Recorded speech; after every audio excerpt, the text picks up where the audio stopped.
नमस्कार, मैं हूं विनय सिंह। आपका बहुत बहुत स्वागत है।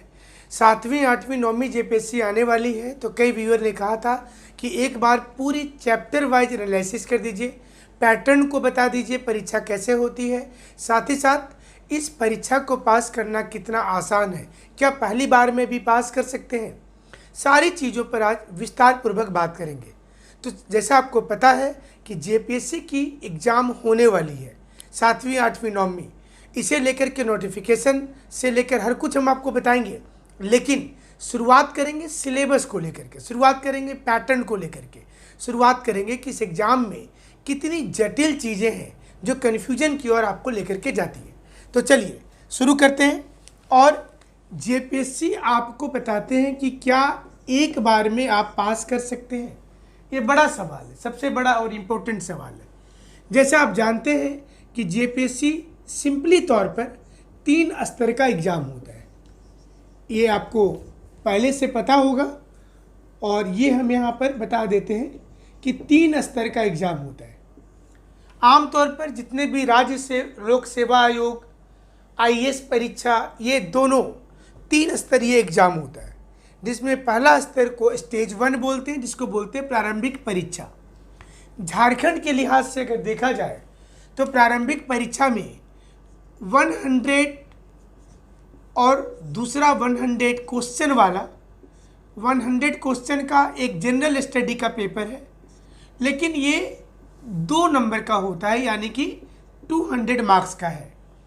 इसी प्रकार से 100 क्वेश्चन वाला सिर्फ झारखंड से संबंधित एक पेपर होता है, ये भी 2 नंबर का होता है, यानी कि 200 नंबर का है। तो यहाँ पर 400 नंबर आपका ये एग्ज़ाम होगा। अब बहुत सी चीज़ें दिमाग में आती हैं कि पीटी कितना नंबर लाने से पास कर जाएंगे, क्या इसके लिए फार्मूला है। जेपीएससी ने पिछली बार जो हाईकोर्ट में जाकर के अपना शपथ पत्र दिया, उसमें उसने बताया कि 40% नंबर अगर इंडिविजुअल विषय में अलग अलग लाया जाए तो जेपीएससी पास कर जाते हैं। तो चलिए, इसका मतलब क्या होता है। इसका मतलब ये होता है कि इस 200 में 40% का मतलब हो गया 80 नंबर, और इस 200 में 40% का नंबर हो गया 80 नंबर इंडिविजुअल। तो दोनों मिलाकर के हो जाता है 160 मार्क्स। क्या इतना आसान है जेपीएससी प्रारंभिक परीक्षा पास करना? अगर इस पर मेरिट बना दिया जाए, जैसा आपको पता होगा कि 6ठी जेपीएससी में इसी चीज़ को लेकर सबसे बड़ा बवाल हुआ, सबसे ज़्यादा विवाद हुआ। पहली बार मेरिट निकाला गया था, जिसमें 5148 लोगों को पास कराया गया था। दूसरी बार मेरिट में थोड़ा बदलाव किया गया और फिर ये बढ़ा करके कर दिया गया 6103। लेकिन उसके बाद मामला हाईकोर्ट में चला गया तो 34,000 लोगों को पास करा दिया गया।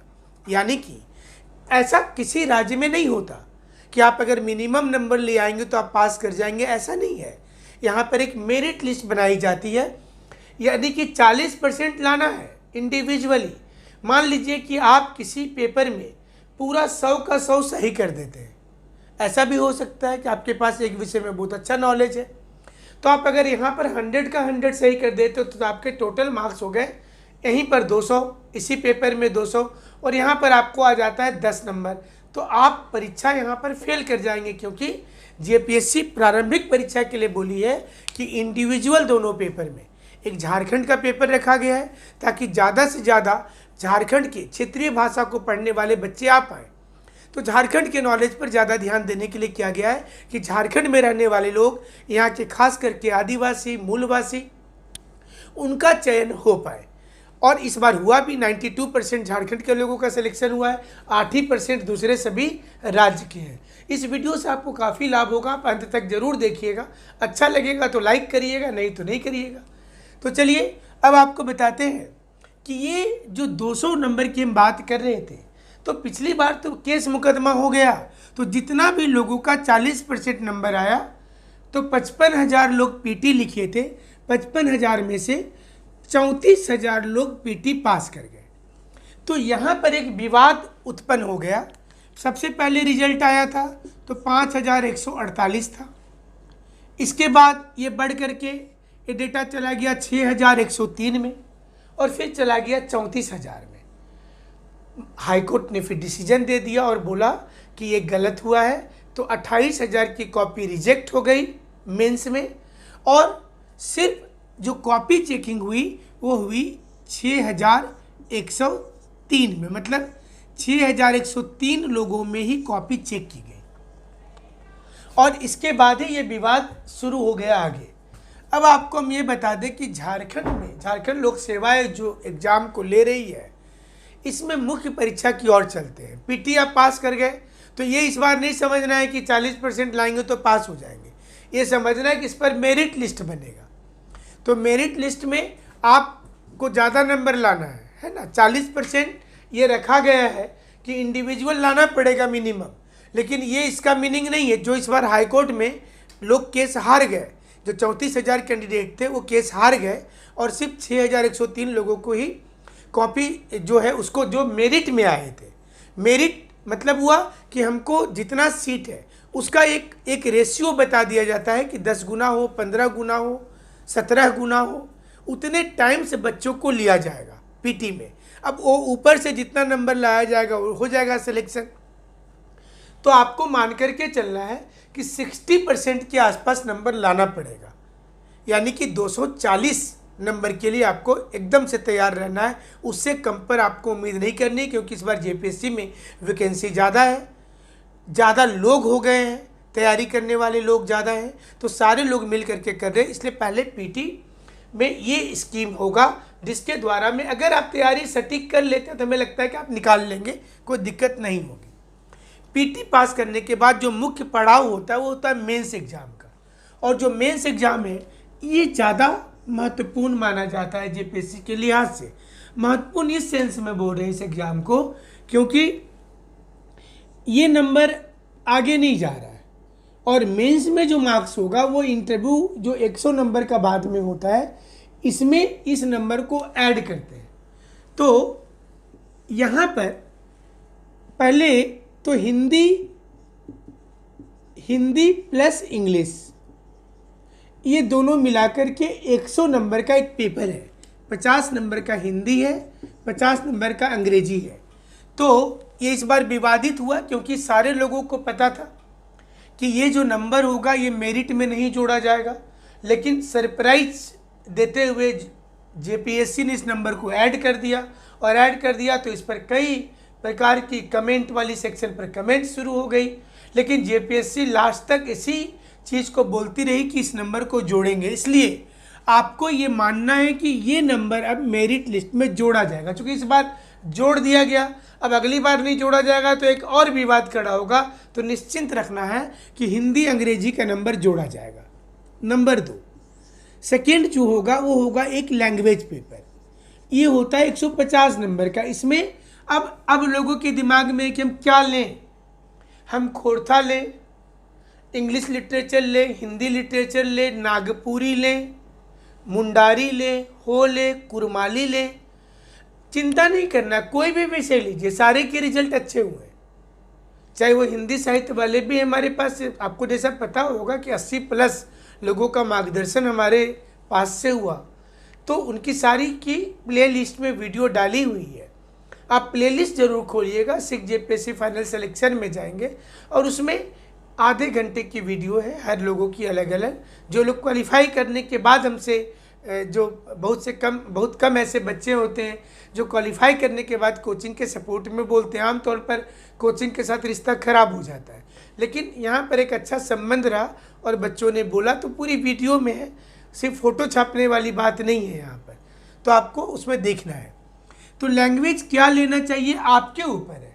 ऐसे हमारे पास में जब स्पेशल क्लासेस शुरू होगी तो जो लोग इस वर्ष चयनित हो गए हैं वो सारे लोग आकर के अपने अपने लिटरेचर को बताएंगे, तो आप लोग उसमें देख लीजिएगा, जिसको लेने की इच्छा हो वो ले लीजिएगा, इसमें क्या दिक्कत है। ऑनलाइन क्लासेस करने की इच्छा हो तो कर लीजिए, नहीं करना की इच्छा हो तो नोट्स से काम चला लीजिए, वो भी नहीं इच्छा हो तो घर में नोट्स बना लीजिए, लेकिन सब मिला करके आपको पास करना है, ये आपको सोचना है। तो लैंग्वेज 150 नंबर का होगा, रीजनल लैंग्वेज होगा, ये भी मेरिट पर जाएगा। तीसरा जो होता है इसको जीएस पेपर 1 बोलते हैं, जनरल स्टडी का पेपर 1 है। इसमें ये 200 नंबर का होता है और इसमें हिस्ट्री और ज्योग्राफी के क्वेश्चन आते हैं। इसके लिए हम बीच बीच में फ्री वीडियो डालते हैं, तो उसको देख करके आप मेंस की आइडिया आपको मिलने लगेगी। तो आप हमारे प्लेलिस्ट में चले गए हैं तो डेमो वीडियो में चले जाइएगा, उसमें दिया हुआ है, उसको ज़रूर से वॉच करिएगा। और चौथा जो होता है ये होता है हमारा जो पॉलिटी है और जो पब्लिक एडमिनिस्ट्रेशन है, भारत का संविधान और लोक प्रशासन, बहुत इंटरेस्टिंग है। तो ये भी 200 नंबर का होता है और इसमें ये आपको हम उल्टा लिख दिए, यहाँ पर लिख दे रहे जीएस पेपर 2 और इधर लिख दे रहे हैं पब्लिक एडमिनिस्ट्रेशन और पॉलिटी। तो ये 200 मार्क्स का हो गया। तीसरा होता है जो जीएस पेपर 3 है और ये होता है इकोनॉमिक्स। तो आप लोग सारे लोग तो 10th +2 में इकोनॉमिक्स पढ़े ही होंगे अच्छा से, तो उससे ज़्यादा का नहीं सोचना है, उसी में आ जाएगा क्वेश्चन। और फोर्थ होता है जीएस पेपर 4 और ये है 200 नंबर का साइंस एंड टेक्नोलॉजी। तो ये आपको सब मिलाकर के देखिए 1 2 3 4, ये 4 जनरल स्टडी का पेपर है, इसको आप इसी प्रकार से कर लेंगे। और एक रीजनल लैंग्वेज है जो क्षेत्रीय भाषा रखा गया है कि झारखंड के ज़्यादा लोगों का सिलेक्शन हो, और एक हिंदी इंग्लिश कॉमन रखा गया है जो इस समय में काफ़ी विवाद हुआ था। तो ये 800 नंबर, ये 100 नंबर को और जोड़ देंगे 900, तो सब मिलाकर के कितना हो जाता है 1050। ये टोटल मार्क्स है मेंस के लिए। अब अगर आप मेंस में कॉल किए जाते हैं, मतलब ये भी जेपीएससी का अपना निर्णय होता है कि वो 3 टाइम से बुलाती है, 4 टाइम से बुलाती है, हालांकि सारा कुछ पब्लिश कर दिया जाता है। तो जैसे 3 टाइम्स को बुलाया गया था इस बार, तो वो जो 3 टाइम से लोग जाएंगे, जैसे इसको समझिए कि 1 लाख बच्चे, हम एक एग्जाम्पल दे रहे हैं तो आपको बहुत क्लियर होगा। मान लीजिए कि पीटी में 1 लाख बच्चे यहाँ पर एपीएन हुए, इसमें से सोचिए 15% लोग, मतलब 15,000 लोग मेंस में मेरिट लिस्ट में आ गए, जो एक कटअप बना दिए, इस कटअप में आ गए। और फिर यहाँ से अगर टोटल सीट सोचिए कि 500 सीट निकलता है अभी झारखंड में इस साल, तो इसमें से अभी इसका 3 टाइम्स, तो 1500 लोग इंटरव्यू के लिए बुलाए जाएंगे, 1500 लोगों को बुलाया जाएगा। तो अभी ये जो 15,000 लोग एग्जाम लिखे थे, इसमें से एक कट ऑफ सेट करेंगे, जो नंबर आपका आया वो नंबर के साथ आप इंटरव्यू देने के लिए जा रहे हैं। सपोज कर लीजिए कि आपका नंबर आया, सब मिलाकर के सोचिए कि 570 आया है, तो 570 पर आपको बुलाया गया इंटरव्यू देने के लिए, लास्ट कटअप बनाया या मैक्सिमम जो भी आया। अब इस 100 में जितना नंबर आपका आएगा, आपके मेंस में जितने आए, मेंस में हिंदी इंग्लिश को भी जोड़ा जाएगा, रीजनल लैंग्वेज को जोड़ा जाएगा, जनरल स्टडी पेपर 1 जिसमें हिस्ट्री ज्योग्राफी है, जनरल स्टडी पेपर 2 जिसमें पब्लिक एडमिनिस्ट्रेशन है, जीएस पेपर 3 जिसमें इकोनॉमिक्स है, जीएस पेपर 4 जिसमें साइंस एंड टेक्नोलॉजी है। इसको जोड़ करके जो मार्क्स आपका आ रहा है, अगर आप क्वालिफाई करते हैं तो इसमें इंटरव्यू में जो नंबर आ रहा है, अगर इंटरव्यू में आपको आ रहा है 60 नंबर, तो यहाँ पर जोड़ देंगे। ये जोड़ने के बाद सारे कैंडिडेट का एक मेरिट बन जाएगा और उस मेरिट के आधार पर फिर आपका चयन होगा। अब अगर आपकी टॉप रैंकिंग आती है तो आपके 2 टॉप रैंकिंग है झारखंड में, डीएसपी और प्रशासनिक सेवा, तो आपको उसमें मिलेगा। डीएसपी के पद बहुत कम है, जैसे आपको सारे लोग जानते हैं कि डीएसपी का जो टॉपर है प्रदीप प्रणब, वो हमसे मार्गदर्शन लिए थे और इंटरव्यू आप देख लेंगे एक बार प्ले लिस्ट में, हमको बोलने की ज़रूरत नहीं है, वो आप देखिए उसको।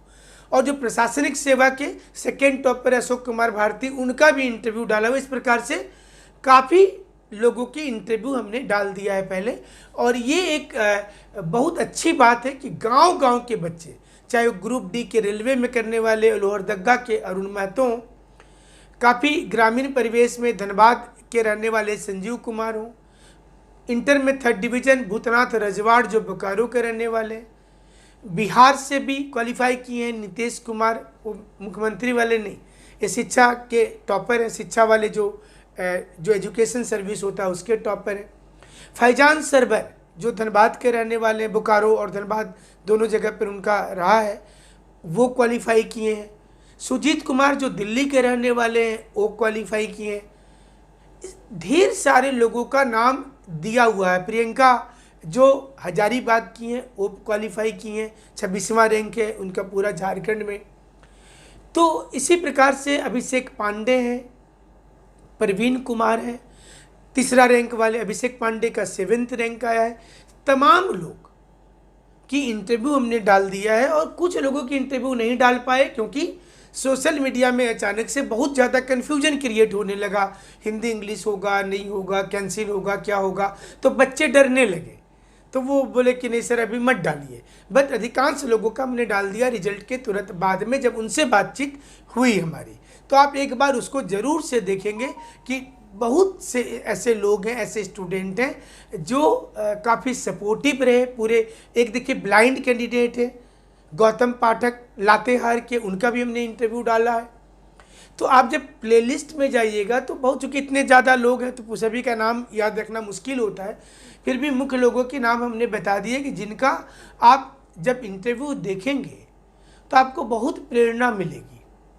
आपको लगेगा कि हाँ हम भी कुछ कर सकते हैं। ग्रामीण क्षेत्र के बच्चे जब कर सकते हैं, रोशन कुमार, राजेश कुमार बोकारो के, रोशन कुमार खूंटी के, ऐसे कई लोगों का नाम है कि जिसको देख करके आपको लगेगा कि ये कोई किन्हीं की उम्र ज़्यादा है, कोई अपने से घर में तैयारी कर रहे थे, हमसे बीच बीच में बात करके मार्गदर्शन लेते थे, किसी ने सिर्फ नोट्स लिया, किसी ने पूरी क्लासेस की, किसी ने इंटरव्यू में हमसे मदद लिया, लेकिन किसी न किसी स्टेज में लिया और सारी चीज़ों को उन्होंने बताया है। तो आप भी इस प्रकार से अपनी तैयारी, जो अगर फ्रेशर्स हैं या पहले से कर रहे हैं और 2-4 नंबर के लिए, क्योंकि देखिए हमारे ऐसे बहुत से भी कैंडिडेट हुए कि जनरल में जिनका कटअप 600 है लेकिन उनका आया है 599। ऐसे हमारे पास में 10 कैंडिडेट हमारे हैं जो 599 पर जाकर के रुक गए।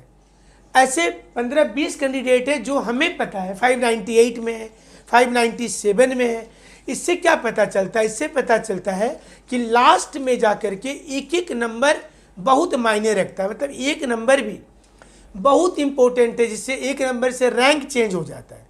अगर किसी का एक नंबर आ गया तो रैंक पूरा परिवर्तित हो जाएगा। तो आप सारे लोगों की इंटरव्यू को ज़रूर से देखिएगा, इससे आपको बहुत लाभ होगा। आपको पता चलेगा कि हमको अपनी तैयारी कैसे करनी चाहिए। ये आपके लिए बहुत बड़ी उपलब्धि भी होगी। अभिषेक कुमार है, तो ऐसे ढेर, सुमित कुमार है, अरुण कुमार है, ऐसे बहुत से लोग हैं जो इस बार हमारे गाइडलाइन में पास किए हैं। तो उसका लाभ आपको भी लेना है। अब सिलेबस जो है, ये सिलेबस आखिर कैसा बनाया गया है? यूपीएससी के तर्ज पर है या जेपीएससी का सिलेबस को अलग से रखा गया है? तो सही मायने में अगर देखिएगा तो एनसीईआरटी इसको बेस बना करके सिलेबस बनाया गया है और इसके साथ में झारखंड की नॉलेज की बहुत ज़्यादा ज़रूरी होगी। तो इसके लिए आप vinayasacademy.com इसको खोल लीजिएगा। ये आपको बहुत इजी चीज़ बता रहे हैं। इसको खोलेंगे वेबसाइट में, क्रोम में जा कर के, और उसमें आपको झारखंड के कई विशेष नोट्स हैं जो आप उससे ले लेंगे। क्योंकि जब आप पीटी में एक पेपर जीएस है और दूसरा पेपर झारखंड है, तो इसके लिए तो आपको बहुत ज़रूरी होगा इसका मदद लेना। और दूसरी चीज़ ये है कि जब आप मेंस लिखेंगे तो मेंस में हर पेपर में एक क्वेश्चन इससे रहेगा झारखंड से। जो मेंस का पैटर्न होता है कि ग्रुप ए बी जो 2 पैटर्न है, दोनों में से क्वेश्चन लिखना है। कुछ तो ऑब्जेक्टिव क्वेश्चन आते हैं झारखंड के मेंस में जो लगभग 15 क्वेश्चन किसी में है, तो वो 2-2 नंबर का होता है। 15 क्वेश्चन भी मेंस में हर एक पेपर में, जीएस 1, 2, 3, 4 में, और इकोनॉमिक्स और साइंस एंड टेक्नोलॉजी वाले में तो 20 क्वेश्चन है। तो आपको 30 मार्क्स का हो गया। और इसके बाद 40 मार्क्स के क्वेश्चन हैं। तो 40 मार्क्स के क्वेश्चन के लिए कम से कम 600 से 800 वर्ड्स का प्रैक्टिस आपको करना है। 600 से 800 वर्ड का प्रैक्टिस करना है। इससे आपको बहुत फ़ायदा होगा, इससे कम का मत करिएगा। और एक बार जब आप पढ़ाई करते हैं तो एक ही स्थान पर सारा चीज़ को रखना है। ऐसा कभी नहीं करना है कि आज हिस्ट्री आधा यहाँ लिख लिए, आधा दूसरा कॉपी में लिख लिए, फिर बगल में संविधान लिख लिए, तो नुकसान हो जाएगा। आप कोई भी चीज़ एक पढ़ रहे हैं, मान लीजिए कि आपने हिस्ट्री में पढ़ना शुरू किया 1857 का रिवोल्ट, तो इसमें इस जिस भी पेज में आप लिख रहे हैं, जैसे आप जो कॉपी बनाए हैं 6 कॉपी बना लीजिए पहले तो मोटी मोटी, और जिसमें भी लिख रहे हैं वहाँ पर आप आधा पोर्शन छोड़ दीजिए, इधर वाला छोड़ दीजिए, इधर से लिखना शुरू कीजिए। और 1857 के रिवोल्ट से अभी तक जो क्वेश्चंस आए हुए हैं, यूपीएससी में जो आए हैं, जेपीएससी में जो आए हैं, बीपीएससी में जो आए हैं, इस क्वेश्चन को देख लीजिए। नहीं मिल रहा है तो हमारी साइट पर जा करके ले लीजिएगा और इसको यहाँ पर लिख दीजिए किससे क्वेश्चन आए, इसका आंसर लिखिए यहाँ पर। और उसमें ज़रूर से समझिएगा कि अगर प्रश्न में बोला गया है, हम एक दिन इसके लिए स्पेशल वीडियो बना देंगे, तो उसको देख लीजिएगा आप लोग। विवेचना करें या एक ही क्वेश्चन में विश्लेषण करें, चर्चा करें, स्पष्ट करें, प्रकाश डालें, ऐसे अलग अलग वर्ड होते हैं। एनुमरेट करें, व्याख्या करें, एक्सप्लेन करें, एनालिसिस करें, ऐसे क्वेश्चन में रहता है। मान लिया 1857 के सिपाही विद्रोह पर विश्लेषण आ गया, किसी साल विवेचना आ गया, किसी साल चर्चा आ गया। आमतौर पर बच्चे क्या करते हैं, उनको जो सिपाही विद्रोह, उनको जो भी चीज़ पता है वही आंसर लिखते हैं सब में। लेकिन सब में अगर एक चीज़ लिखेंगे तो अलग अलग क्यों दिया है, तो हम एक सेशन इस पर लेंगे, जो हमारी फ्री वीडियो जाती है उस पर बताएंगे कि अलग अलग चीज़ों का क्या मतलब है और इसको हमको कैसे करना चाहिए। तो इससे आपको काफ़ी लाभ होगा, क्योंकि हम लोग आमतौर पर हमने देखा है जब बच्चों की कॉपी चेक करते हैं तो वो क्या करते हैं कि जो भी चीज़ पूछा गया, क्या गवर्नर की पावर ज़्यादा है राष्ट्रपति से, अगर है तो इस पर विश्लेषण कीजिए। तो हो सकता है कि उसने विश्लेषण पूछा, परीक्षा में आप चर्चा करके आ गए। हो सकता है कि क्वेश्चन में विवेचना पूछा है, आप व्याख्या करके आ गए। क्योंकि सारी चीज़ों का अलग मीनिंग होता है, इसलिए तो सब कुछ अलग अलग है। तो इस पर हम एक विशेष सेशन लेंगे, इस सेशन में नहीं बताएंगे, क्योंकि इसमें हमने जेपीएससी को टारगेट कैसे करना वो समझा रहे हैं आपको। तो और ये बगल में जो स्पेस आपने छोड़ा, इन फ्यूचर अगर सिपाही विद्रोह से संबंधित कोई भी चीज़ें आपको पता चलती, नई कोई मैगजीन से पता चलता है, किसी और के वीडियो से पता चलता है या किसी नोट्स से, तो आप उसको बगल में ऐड कर लेंगे। क्योंकि आमतौर पर क्या होता है कि नोट्स जो होता है, जैसे एक बच्चे किसी का लेते हैं, फिर वो दूसरे को जेरोक्स दे देते हैं, फिर तीसरे को, तो किसी भी कोचिंग इंस्टीट्यूट की, किसी भी संस्था की नोट्स का जो दायरा होता है बड़ा हो जाता है। उसको अच्छा कैसे करेंगे, तो उसमें करेंट चीज़ों को डालना है। क्योंकि जब भी आप पढ़ाई करें कोई भी चीज़ से, आप टॉपिक उठा लेते हैं, आप पढ़ रहे हैं सेकुलर, तो सेकुलरिज्म में कोई नोट्स बना लिए आप। अब कभी भी रिसेंट जजमेंट अगर सुप्रीम कोर्ट का आ रहा है, किसी हाई कोर्ट का आ रहा है, तो वो चीज़ आप इसमें बगल में मेंशन कर दीजिए, उस पेज में बगल में मेंशन कर दीजिए। प्रेसिडेंट को लेकर के आप कुछ नोट्स बनाए, प्रेसिडेंट के पावर को लेकर के बनाए, बट हमेशा कुछ ना कुछ होते रहता है। तो जिस समय में कुछ होता है आप उस समय में उसको अप्लाई करिए, जो आपने बना लिया उसको अप्लाई करिए। जब आप उसको अप्लाई करेंगे तो आपके लिए वो ईजी हो जाएगा और लगेगा कि हम आसानी से इसको कर सकते हैं। तो हमें उम्मीद लगता है कि आप ज़रूर से पास करेंगे। इसके साथ आपको हम 2 मैगजीन का नाम बताएंगे। एनसीईआरटी तो पढ़ना ही पढ़ना है आपको, झारखंड के लिए भी हमने साइट बता दिया, और एनसीईआरटी के अलावा आप योजना एंड कुरुक्षेत्र, ये 2 मैगजीन को रेगुलर हमारे विचार से आपको पढ़ना चाहिए। इसके अलावा कोई ज़रूरी नहीं है, कोई बोलते हैं ये न्यूज पेपर पढ़िए, वो न्यूज पेपर पढ़िए, हिंदू का हिंदी में विश्लेषण देखिए, इंग्लिश में देखिए, नो नीड। वो आपकी देखिए, वो जैसे आप तो अभी बेस बना रहे हैं, और जब एक साथ आप ढेर सारी चीज़ों को पढ़ने लगेंगे तो आपकी कन्फ्यूजन बढ़ती हुई चली जाएगी। एक साथ ज़्यादा लोगों को जब देखते हैं मेला में तो किसी का चेहरा याद नहीं रहता, लेकिन अपने क्लास के रूम के पार्टनर का, रूम सहपाठी का याद रहता है, क्योंकि आप उसको रोज़ देख रहे हैं। तो बुक में जब आप पढ़ते हैं, एक चीज़ को ढंग से पढ़ते हैं तो याद रहेगा, लेकिन आप बहुत ज़्यादा एक्सटेंसिव हो जाते हैं पढ़ाई में तो आपको नुकसान हो जाएगा, फ़ायदा की जगह नुकसान हो जाएगा। टू दी पॉइंट रहने के लिए पहले सिलेबस को समझना है, और बिना सिलेबस का मत पढ़ाई कीजिए, सिलेबस जरूर रखिए। बहुत जगह पर सिलेबस अस्पष्ट होता है। जैसे कि अगर पब्लिक एडमिनिस्ट्रेशन की बात की जाए, पॉलिटी की बात की जाए, तो झारखंड के सिलेबस में सिर्फ दिया हुआ है कि सोवरेनिटी नहीं दिया है, सोशलिज्म, सेक्युलरिज्म, डेमोक्रेटिक रिपब्लिक, लेकिन आपको सोवरेनिटी भी पढ़ लेना है। प्रस्तावना संविधान का भाग है कि नहीं है, ये भी पढ़ लेना है। आपको ये भी जानना है कि संविधान को लेकर के सुप्रीम कोर्ट ने क्या जजमेंट दिया, केशवानंद में क्या कहा गया, गोलकनाथ में क्या हुआ, मिनर्वा मिल में क्या हुआ, शंकरी प्रसाद वर्मा में क्या हुआ, चंपक दोईराजन में क्या हुआ। जब आप उसको यहाँ अप्लाई करिएगा तो आपके लिए बहुत इजी लगने लगेगा और आप परीक्षा पास करेंगे। तो इसको ज़रूर से ध्यान दीजिएगा इन चीज़ों को, और कभी भी दुनिया भर का किताब कभी मत पढ़िएगा। हमेशा इसलिए बोल रहे हैं क्योंकि उससे कन्फ्यूजन बढ़ता है। कई ऐसे बच्चे होते हैं जो 7-7, 8-8 साल तक पढ़ते रह जाते हैं, पीटी नहीं निकल पाता, और कोई ऐसे बच्चे होते हैं जो 6 महीना तैयारी करते हैं, पास कर जाते हैं।